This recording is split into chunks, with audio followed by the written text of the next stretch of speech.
Welcome. Thank you for being here. I've decided to break this episode into two parts.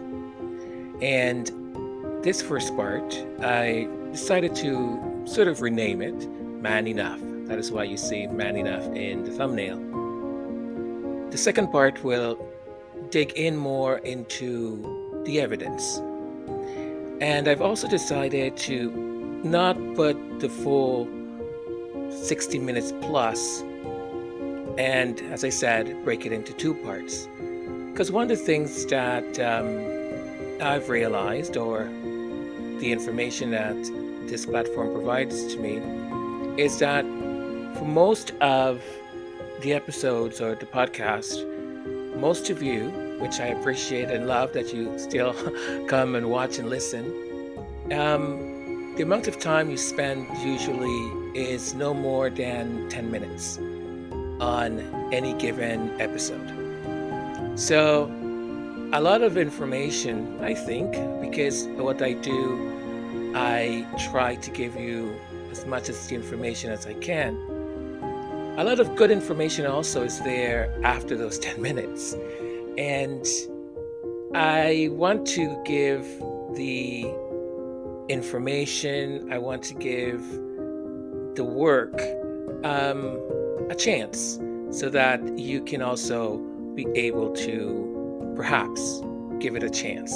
So knowing that you will likely hang up after or stop watching after 10 minutes or so, I've decided to reduce this episode into 30 minutes, and then part 2 will be another 30 minutes. Okay? Thank you so much. Enjoy.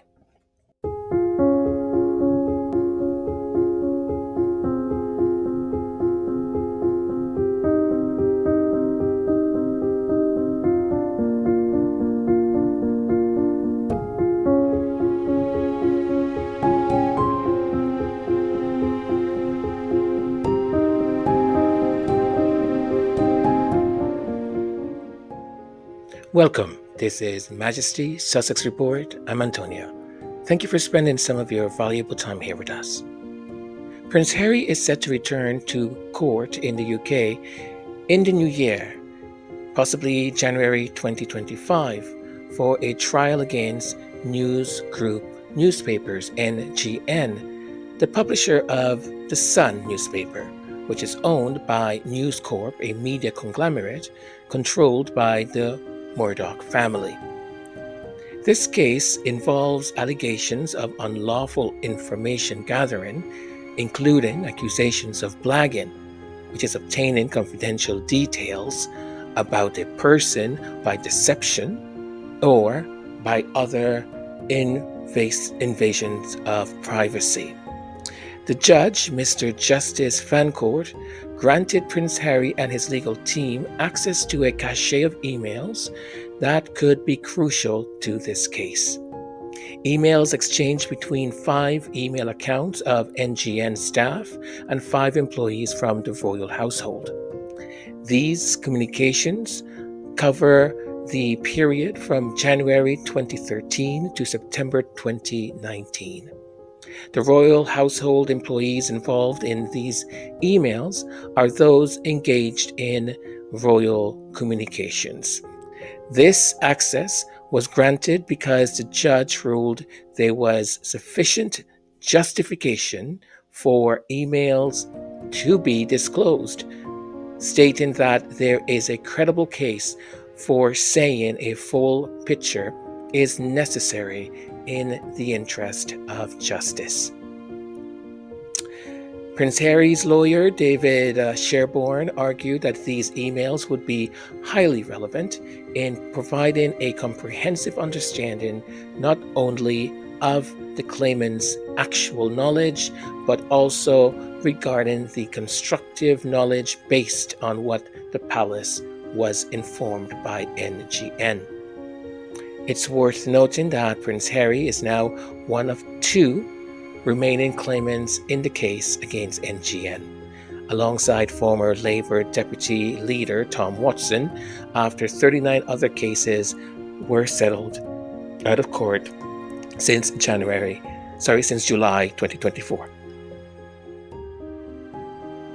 After months of rumored behind the scenes drama, Blake Lively has accused her It Ends With Us co star and director Justin Baldoni of sexual harassment and retaliation in a civil rights complaint, alleging that he and his team designed a plan to destroy her reputation.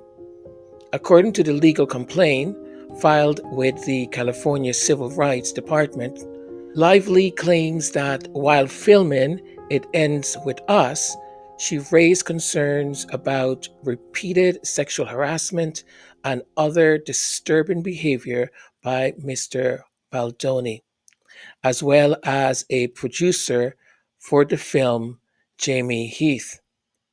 We will be looking at that complaint.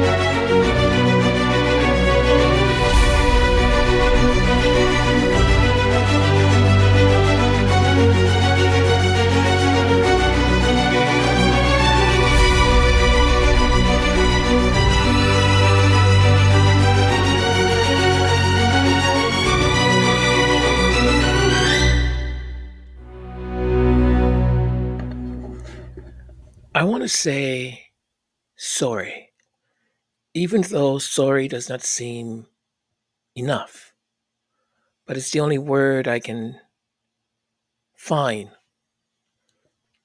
to apologize to women for men. You know, we have to confront some uncomfortable truth about masculinity, power, and the alarming regression of men in a world that demands progress.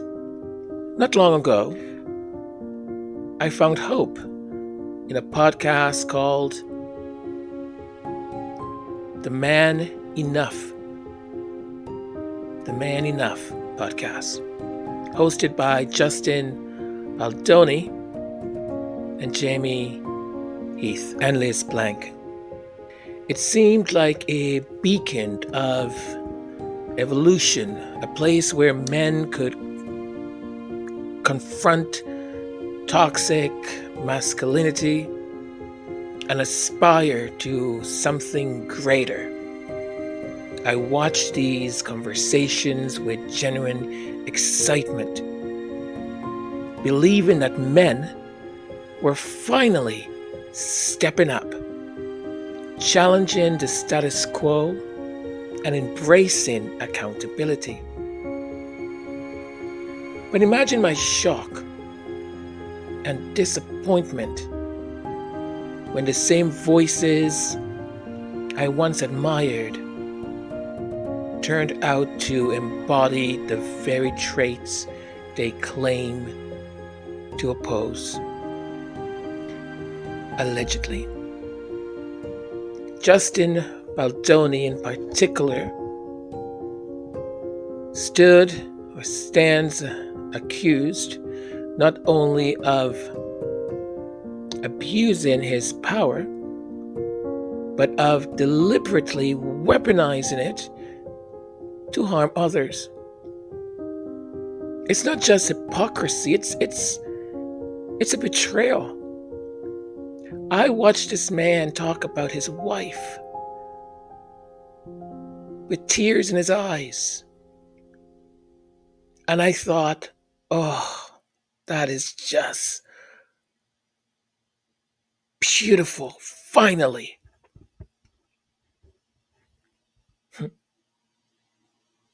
You know, I don't know what word to use, but perhaps the one that's coming to me is laziness. Laziness. While women are graduating in higher numbers shattering glass ceilings and carving out independence. Far too many men are retreating into outdated roles of entitlement and grievances.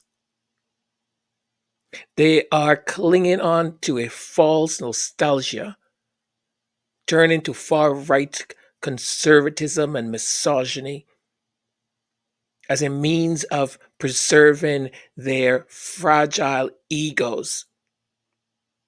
These so called big baby men, the bros, yo, bro, who refuse perhaps to grow. And I get it.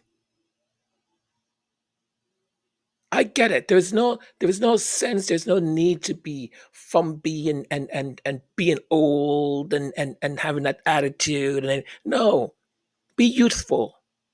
Be youthful. Be interested. Be ready to evolve. Be ready to move forward. Be ready to ask questions when you're uncomfortable. Be ready to learn. When I say to grow, I don't mean growing up. I mean to grow spiritually, mentally. Instead, you become this dangerous thing, and your first instinct is to take away rights and dominate because you have idiots telling you that that's the way. And then so many question why they can't find someone. There's a crisis. But women just want you to level up. That's all. Be interested, be kind, be ambitious. And that is what I thought in that podcast that I watched, that I loved, that I recommended to people because I thought these guys are evolved. They are evolving. This isn't just a personal failure. It's systemic. It's the culture. And it's sad to say, but it's also deliberate. The question we need to ask is simple. Why do so many men choose to regress when the world is moving forward? Why? Have we, as society, allow boys who are growing up to be men to just be lazy? But we also live in societies where if a boy cries, he's called names. If a boy shows certain weaknesses, he's called out for it. I saw a TikTok today that just infuriated me. So you hear a female voice. She seems rather angry a little bit. And she comes out into what seems to be the garden or the patio, the back of a house. You still don't see her in frame. You just see this man who has a hat on, husky looking, and he's white, has a beard. I'm really bad with ages, so I would say maybe in his 40s perhaps. And he's holding this sort of almost like a piece of pipe or a piece of wooden thing. And it has just a little bit of coil. Is it coil or string or wrapped around it? So the female, which now we know is his wife, comes out and she's like, "Are you okay?" And he doesn't say anything. And she goes, "I'm talking to you. Are you okay?" And she says in a very sort of aggressive, demanding voice. And he looks up and he goes, I don't know. He goes, I've had this for 30 years. 30 years. I've had this for 30 years. And this is like the last yard of this metally, coily looking thing. He goes, this is it. He goes, I had this since I got this when I was like a teenager, and as I built things and I learned how to do stuff, he goes, I and he's looking quite emotional about he's had this for 30 years, and the last string of it he's probably about to use. 30 years of memories, 30 years of building, of learning and constructing. He's conveying this to the woman who in the video is his wife. So he tells that emotional story, and she looks at him and she goes, okay, I just wanted to make sure that you're okay because you're wearing that stupid hat. And he looks at her. Again, we don't see her in the frame at all. But he looks up and he the emotion of tenderness and of that feeling that he's analyzing and recognizing his own vulnerability, his existence, his life. It's past and the things he's learned, where he is presently. That vulnerability dissipates within seconds, and his eyes turns into anger. And she says one more time, I don't know why you're so in love with that stupid hat. And he gets up and he looks at her. And he goes, forget it. And he walks away. Now, if you're asking yourself why it made me angry, it made me angry because I don't know, and I don't want to make assumptions here. But when I first saw the video, I thought, well, how inconsiderate. And the second I said that, oh, how inconsiderate. My analytical mind started to process and said, hang on a second. What is the message here? The message here is women. Women are dominating men. Women don't respect a sensitive man. Women will not get you, so don't show them your vulnerability. Keep it inside. And all of a sudden, something that seemed at the beginning like a good message, something great, because my question for the creators of this video, and now since I watched that one, and now I've a couple of turned up on my feed, and they all have the same message. She's not going to understand you, so don't say anything, and don't look weak. The intention is to feed that man, to send him back into the proverbial closet in regards to dealing with his emotions and who he is, allowing him to be a complete human being with feelings, with memories, with emotions, not locking everything inside and then exploding. So the messaging that we're sending, it's almost like a mirage, like what this podcast was. Because now that, and they're presumed innocent until proven guilty, but these two men, Justin and Jamey, who I've watched them.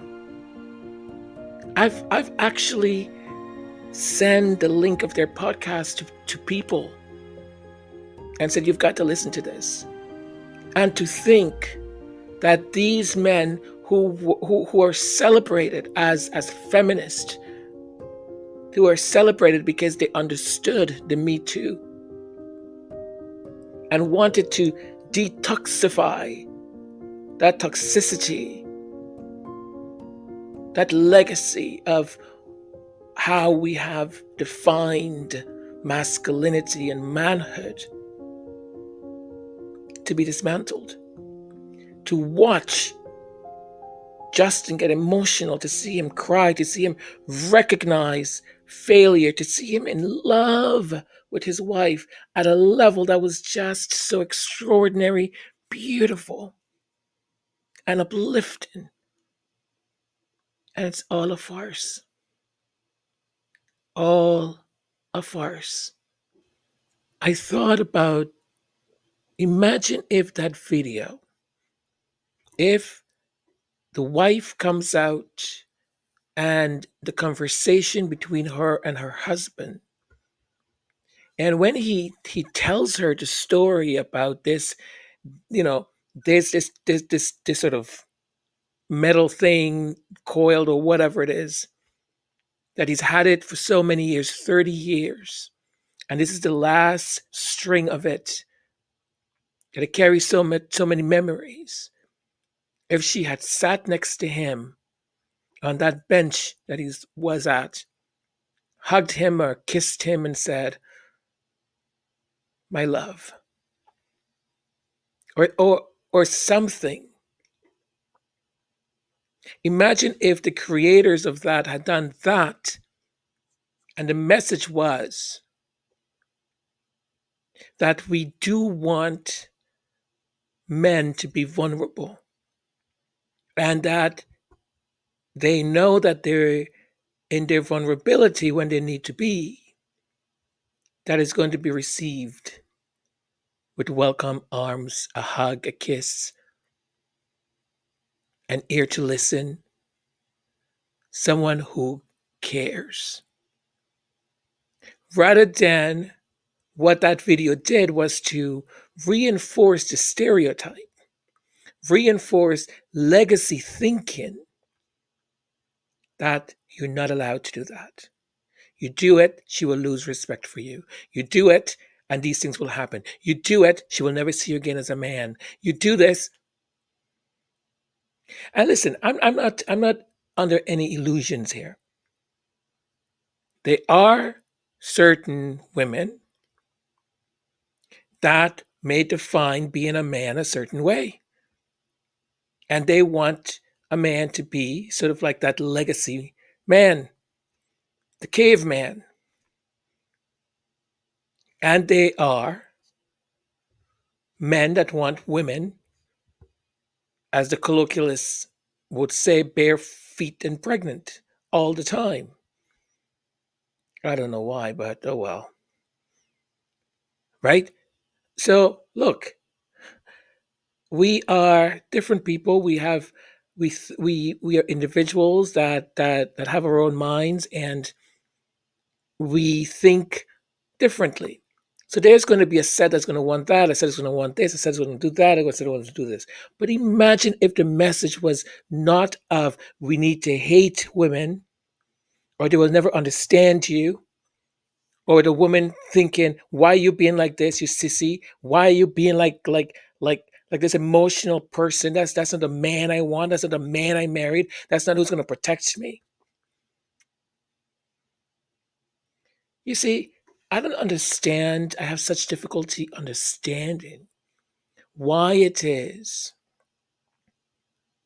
that two things can't be certain, that a man could be vulnerable and be strong, powerful. I have seen men who I think are extremely powerful and have zero qualms about being in touch with their emotions or their feelings. And I'm not saying this just because I'm I'm way too in touch with my feelings, but it doesn't take away that when one needs to be strong, one is strong. I think the important thing is to know that when I need to be vulnerable, there's a net there that's going to catch me. I always tell people, if you truly want to learn about America, talk to black women. Yeah, because unlike everybody else, black women cannot afford to around and find out. Black people understand how hard it is when things go bad, especially in America, but any place where black people exist, whether it's Brazil, whether it's South Africa, wherever it is, when things go bad, black people know that it gets worse for them. But black women in particular, they know what shit is, genuinely. People always be shocked. They'll be like, why do black women turn out the way they do in America? Why do they vote the way yeah, because they know what happens if things do not go the way it should.